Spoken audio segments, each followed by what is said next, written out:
우리 옆에 분들과 함께 인사를 나누셨으면 좋겠습니다. 당신은 말씀의 파도를 일으키시는 분이십니다. 당신은 기도의 배를 띄우시는 분이십니다. 당신은 재정의 노를 저어 세계로 나아가시는 분이십니다. 아멘. 할렐루야. 오늘 귀한 말씀을 통해서 하나님의 은혜와 사랑을 깨닫는 귀한 한날 되기를 축원드립니다. 오늘은 요시야가 다시금 무너졌던 제단을 수축하고 또 하나님 앞에서 종교 계획을 단행하는 내용들을 다루고 있는 것을 보게 됩니다. 오늘 말씀을 통해서 귀한 하나님의 은혜의 역사를 경험하시는 귀한 날 되게 소망합니다. 오늘 1절에 보니까 왕이 사람들을 보내어서 유다와 예루살렘에 모여있는 모든 장로들을 모으고 또 남녀노소 물론 지고하를 막론하고 많은 사람들이 하나님의 말씀을 들을 수 있도록 인도하는 것들을 보게 됩니다. 2절에 보니까 모든 백성들이 노소를 막론하고 다 왕과 함께 한지라라고 설명하고 있는 것을 보게 됩니다. 모든 신분이나 또한 남자와 여자와 어떠한 성별을 구별하지 아니하고 모든 백성들과 함께한 왕의 모습을 보게 됩니다. 이런 왕의 모습은 지금 이스라엘의 멸망을 예고한 선지자의 이야기를 듣고 그가 무엇을 먼저 해야 될지, 내가 이 땅 가운데서 어떤 일을 먼저 해야 될지를 생각을 하면서 지금 백성들을 모으고 신분 고하를 막론하고 또 남녀노소를 따지지 아니하고 모이게 한 것입니다. 그리고 그 모인 백성들 앞에서 하나님의 언약의 말씀, 언약책을 읽고 낭독함으로써 그들이 하나님 앞에 돌아올 수 있도록 만드는 것을 보게 된다는 것입니다.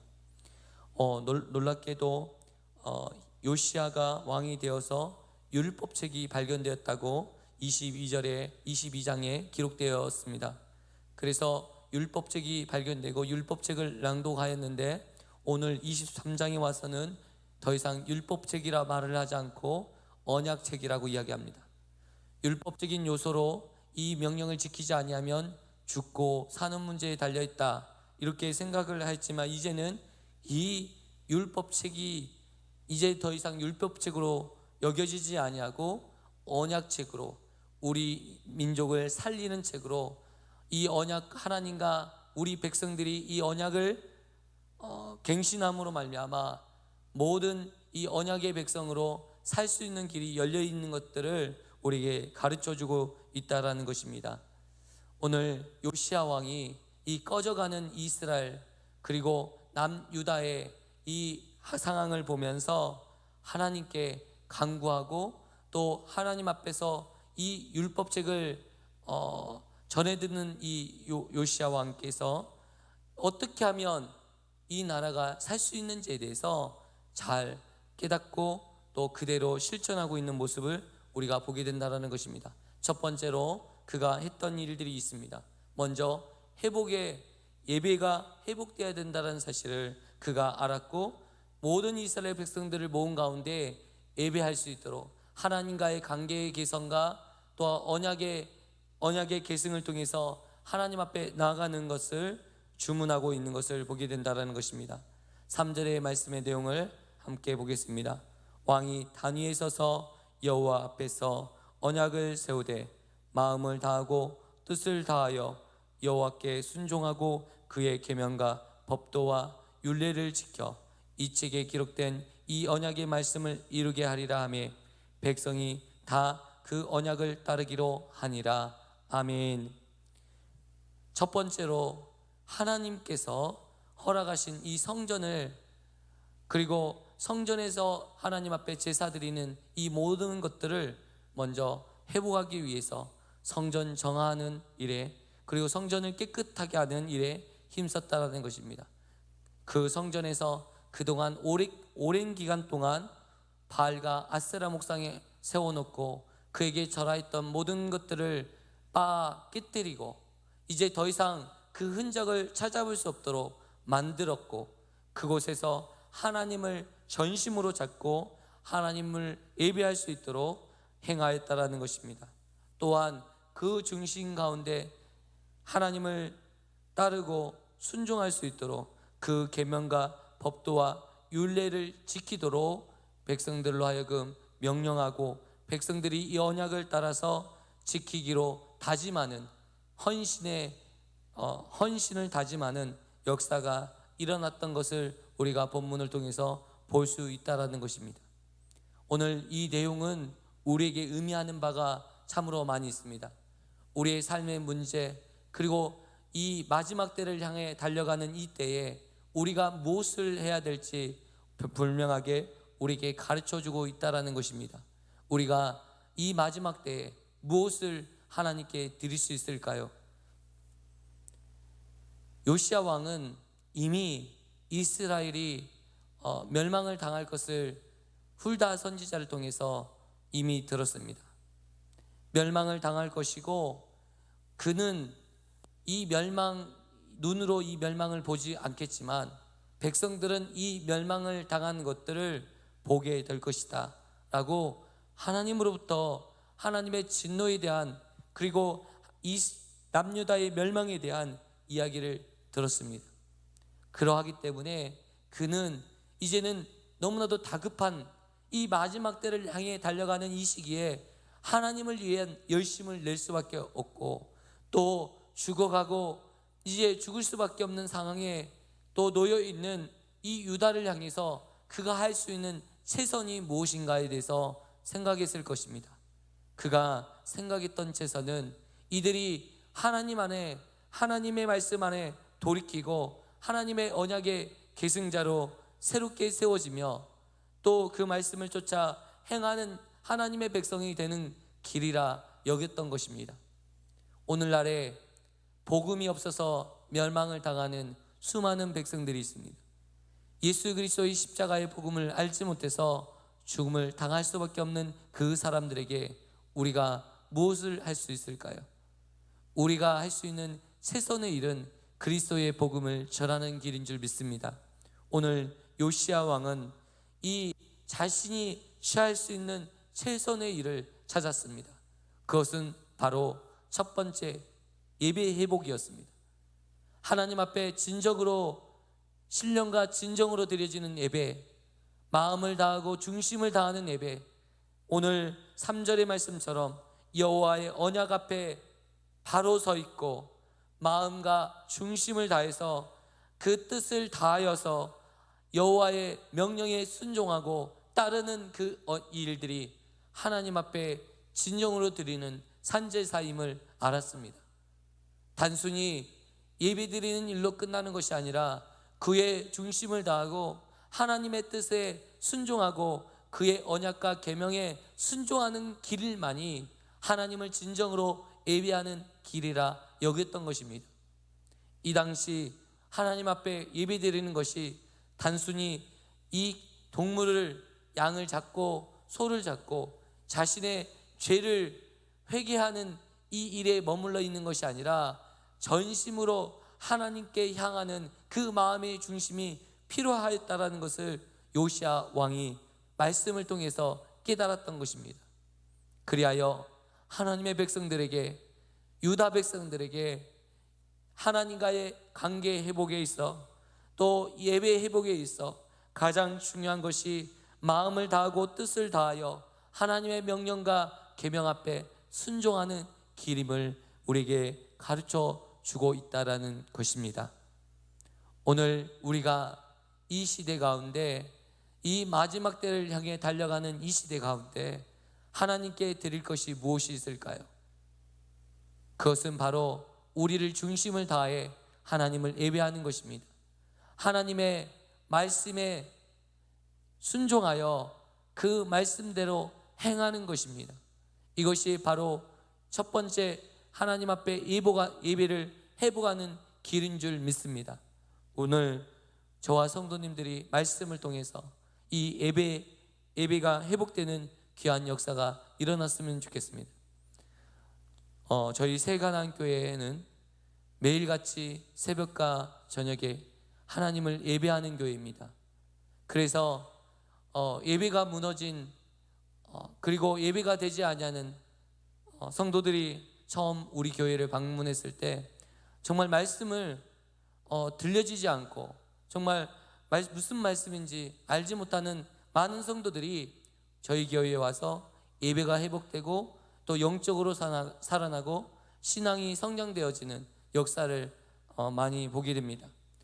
이런 과정을 통해서 정말 우리의 삶이 변화되어지고 정말 우리 성도들의 삶이 새롭게 되어지는 역사를 눈으로 보면서 우리가 이 예배의 회복이 있어지면 나머지 모든 신앙의 성장이나 또한 우리의 잘못된 모든 것들이 정리되어지구나. 우리가요 오늘 요시야 왕이 많은 종교 계획을 행합니다. 먼저는요 그동안 우상으로 섬겼던 모든 제단을 헐고 또 그 우상들을 끌어내고 빻아냅니다. 빻았다고 이야기합니다. 빻아서 가루를 만들었다고 계속적으로 이야기하고 있는데요, 그러한 종교개혁보다 가장 우선되는 것이 바로 예배 회복이 되었다라는 것입니다. 그것이 먼저 전제되지 아니하고 나머지 우상을 불사르고 빻아서 가루를 만드는 행동은 그렇게 큰 의미가 없습니다. 왠지 아십니까? 이 예배 회복이 온전히 되지 아니하면, 하나님과의 관계가 바로 정립되지 아니하면 우리는 이 우상들을 불사르고 빻아서 찍었지만 또 내 안에서 또 우상을 만들어내고 또 다른 우상을 계속적으로 만들어낼 수밖에 없는 우리의 인생임을, 우리의 인간의 죄의 속성이 있음을 우리가 알고 있다는 것입니다. 오늘 요시야가 수많은 우상들, 그동안 하나님 앞에 범죄한 우상의 모든 것들을 철저히 불사르고 없앴지만, 가루를 만들어 없애버렸지만 결과적으로 그 중심의 것들을 없애지 못하였다면 아무런 필요가 없는 행동이었을 것이라는 것입니다. 오늘 이 말씀을 보면서 우리의 진정한 우상이 무엇인가, 이 우리 안에 있는 우상, 우리가 섬기고 있는 그 우상을 몰아내기 위해서, 없애기 위해서 우리가 어떠한 일을 먼저 해야 되나 곰곰이 생각하게 된다라는 것입니다. 먼저 무엇을 해야 될까요? 그것은 바로 하나님과의 관계가 먼저 회복되어지면 이 우상은 더 이상 우리 안에 들어올 수 없다라는 사실입니다. 하나님께서 우리에게 주시는 은혜를 기억하고 그것들을 묵상을 한다면 그 은혜 가운데 우리가 거할 수 있다라는 것입니다. 저는 수많은 우상들을 안고 살았습니다. 오늘 유다의 역사를 보면 하나님과 벗하여 우상을 숭배하였습니다. 하나님을 섬기면서도 여전히 우상을 숭배하고 우상에게 절을 하는 유다 백성들을 보게 된다는 것입니다. 이러한 모습이 우리들의 모습과 너무나도 비슷하다는 것입니다. 하나님을 섬기면서 여전히 돈을 사랑하고 있는 우리들의 모습을 보게 됩니다. 때로는 돈이 하나님보다 우선시 여겨지는 그 때까지 오게 된다는 것입니다. 여전히 하나님을 섬긴다고 하면서 돈을 섬기고 있는 우리들의 모습, 이것이 바로 우리의 우상 아니겠습니까? 그런데 놀랍게도 이 우상을 몰아내려고 한다고 하지만, 내가 이것들을 끊어냈다고 하지만 나는 돈과 무관하다고, 나는 이제 돈을 더 이상 따르지 않겠노라고 우리가 선언하지만 여전히 돈을 쫓아 행하는 우리들의 모습이 있음을 보게 된다는 것입니다. 제가요, 나는 이제 돈하고 상관없어. 저는 이제 돈이 생기면 그냥 어려운 사람들, 그리고 정말 필요한데, 그리고 식사하는데, 사람을 섬기는데 돈을 사용합니다. 이렇게 돈을 이렇게 사용하면서 나는 이제 돈과 무관한 사람이야, 돈의 지배에서 나는 놓여 있는 사람이야, 이 말을 듣고 싶고, 내가 그렇게 행동함으로 이 돈과 무관한 사람이라고 표현하고 싶은 내 마음의 욕구가 있었던 것입니다. 그런데 여전히 돈의 영향력 아래 내가 있는 모습을 보면서 아직도 이 돈을 끊어내지 못했구나 라는 생각을 하게 되었습니다.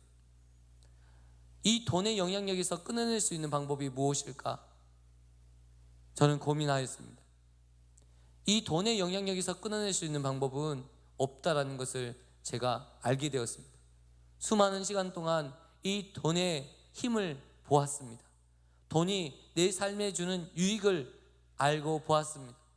그러하기 때문에 이 돈의 영향력은 내 중심으로부터 뿌리 깊게 박혀 있는 것을 보았다라는 것입니다.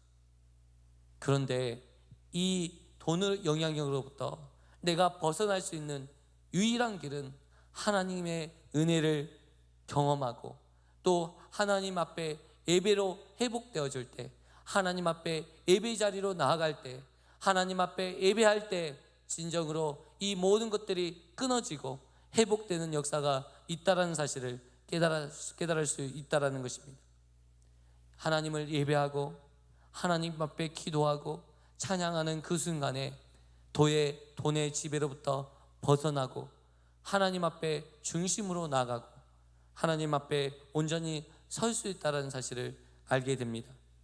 또한 신약 백성인 저희들에게 있어서 예수 그리스도의 십자가를 의지하고 예수님을 붙잡고 살아가는 그것은 우리로 하여금 이 모든 돈의 지배로부터 벗어날 수 있는 길을 가르쳐 주었다라는 것입니다.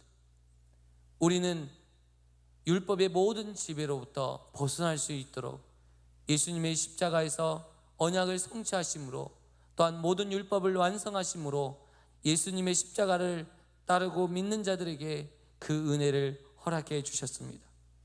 그 십자가의 은혜를 붙잡고 살아가는 하나님의 권속들에게 이 율법의 모든 언약을 지켜 행할 수 있는 힘과 능력을 허락해 주셨습니다. 우리의 안에 뿌리 깊게 자리 잡은 우상들이 있습니다. 돈이라는 우상, 명예라는 우상, 그리고 정욕이라는 우상, 우리를 끊임없이 우리를 노략질하고 우리를 무너뜨리고 하나님과의 관계를 파괴시키는 이러한 것들, 그리고 하나님과의 관계를 멀리하게 만드는 것, 하나님의 자리에 있어야 될 그 중심에 우상을 갖다 놓는 그 우상이 우리의 돈이요, 그리고 우리의 정욕이요, 우리의 욕심이요, 그리고 명예요, 이러한 것들이 아니겠습니까? 그런데 그러한 것들을 쫓아낼 수 있는 유일한 길이 바로 여기에 있다라는 것을 우리에게 보여주고 있다라는 것입니다. 오늘 말씀을 보면서 요시야 왕이 모든 우상들을 깨뜨리고 무너뜨렸습니다. 또 오늘 10절의 말씀을 보면 예루살렘 성전과 또한 그 왕궁이 있는 맞은편에 있는 흰놈의 골짜기 도벨에 몰렉에게 제사드리며 자녀들을 불 가운데로 지나가게 하는 이 몰록의 제사를 드렸던 내 자녀의 성공을 위해서, 그리고 내 가정의 성공을 위해서 자녀들을 제물로 드렸던, 인신제사로 드렸던 이곳을 없애버리고 하나님 앞에 온전히 돌아올 수 있도록 행하는 요시야의 일들을 보도하고 있는 것을 보게 됩니다. 오늘 이 말씀들을 보면서 내 열심과 기복적인 신앙으로 내 자녀를 이러한 곳으로 몰아가고 있는 우리들의 모습이 발견되기를 원합니다. 하나님을 예배하라고, 하나님을 섬기라고 말을 하면서 내 신앙적인 삶을 위해서, 그리고 내 성공을 위해서, 내 비전을 위해서 내 자녀를 그 우상의 구렁텅이에 몰아넣고 있는 우리들의 모습이 있지는 않은지 우리가 생각해보는 귀한 시간 되었으면 좋겠습니다. 오늘 말씀을 우리가 생각해보면서 내가 지금 어떻게 살아야 되고, 내가 진정으로 회복되어야 될 것이 무엇이며, 내가 진정 이 마지막 때를 향해 달려가는 이때에 내가 하나님의 백성으로서 무엇을 해야 될지 깨달으시는 귀한 백성 되었으면 좋겠습니다. 요시아가 자기의 왕의 신분이 있음에도 불구하고 전혀 그 신분을 드러내지 않았어요. 그리고 그 신분의 권위를 사용하지 않았습니다. 자기의 생명처럼 귀한 시간들을 사용해서 이스라엘 백성의 회복을 주문하고 있고, 하나님의 뜻을 구하기 위해서 훌다라는 선지자를 쫓아가 그의 말씀을, 하나님의 여호와의 말씀을 듣기를 원하고 있습니다. 이러한 우리들의 모습 또한 이러한 모습들이 있어지기를 축원드립니다. 우리 이 말씀들을 기억하면서 하나님 앞에 기도했으면 좋겠습니다. 하나님 아버지, 감사합니다. 귀한 말씀을 허락하여 주시니 감사드립니다. 이 말씀을 통해서 우리의 삶이 회복되게 하여 주시고, 하나님 잘못 가고 있는 우리의 삶의 방향이 있다면 오늘 말씀을 통해서 회복되어지고 새롭게 되는 역사가 있게 하여 주옵소서. 사랑이 많으신 예수님의 이름으로 기도드리옵나이다. 아멘. 감사합니다.